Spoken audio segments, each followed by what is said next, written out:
ಮೊದಲಿಗೆ ವಸಿ ನಾನು ಮತ್ತು ವಸಿ ಇದು 4ನೇ ಸಿನಿಮಾ ಒಟ್ಟಿಗೆ ಮಾಡ್ತಿರೋದು. ಮೊದಲನೇದು ಐರಾ ಮಾಡಿದ್ವಿ ತುಂಬ ವರ್ಷಗಳ ಹಿಂದೆ. ಅದಾದ್ಮೇಲೆ ಟಗರು, ತಲ್ವಾರ್ಪೇಟೆ, ಆಮೇಲೆ ಲವ್ಲಿ. ಖುಷಿ ಆಗುತ್ತೆ ಸಕ್ಸಸ್ ಮೀಟ್ ಅನ್ನೋ ಒಂದು ಇವೆಂಟ್ಗಳು ಮಾಡುವಾಗ ತುಂಬ ಖುಷಿ ಆಗುತ್ತೆ. ಬಿಕಾಸ್ ಎಲ್ಲ ಸಿನಿಮಾಗಳು ಪ್ರೀ ರಿಲೀಸ್ ಇವೆಂಟ್ ಅಂತ ಮಾಡ್ತೀವಿ. ಅದು ನಮಗೂ ಇನ್ನೂ ಡೌಟ್ ಇರುತ್ತೆ, ಇದೇನಾಗುತ್ತೆ ಏನು ಅನ್ನೋದು ಗೊತ್ತಿರೋದಿಲ್ಲ. ಬಟ್ ಸಕ್ಸಸ್ ಮೀಟ್ ಅಂತ ಮಾಡೋದು ಅದೊಂಥರ ಖುಷಿಯ ವಿಚಾರ.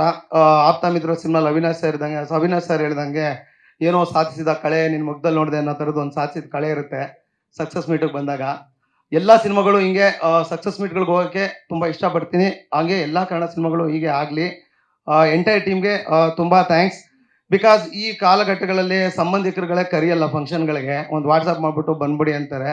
ಅಂಥದ್ರಲ್ಲಿ ವರ್ಷಾನುಗಟ್ಟಲೆ ಹಿಂದೆ ಮಾಡಿದ ಎಲ್ಲ ಕೆಲಸಗಾರಗಳನ್ನ ಜ್ಞಾಪಿಸ್ಕೊಂಡು ಬರಲೇಬೇಕು ಅಂತ ತುಂಬ ಪ್ರೀತಿಯಿಂದ ಕರೆದು ಈ ಕೆಲಸಗಾರಗಳಿಗೆ ಸನ್ಮಾನ ಮಾಡೋ ಅಂಥ ಒಂದು ಫಂಕ್ಷನ್ ಇದು. ಹಾಗಾಗಿ ಥ್ಯಾಂಕ್ ಯು ಎಂಟೈರ್ ಟೀಮ್ಗೆ. ತುಂಬ ಖುಷಿ ಇದೆ ಈ ಒಂದು ಪ್ರೆಸ್ ಮೀಟಿಗೆ ಬಂದಿದ್ದು. Thank you so much. Guarantee news, ಸುದ್ದಿ ಖಚಿತ, ನ್ಯಾಯ ನಿಶ್ಚಿತ.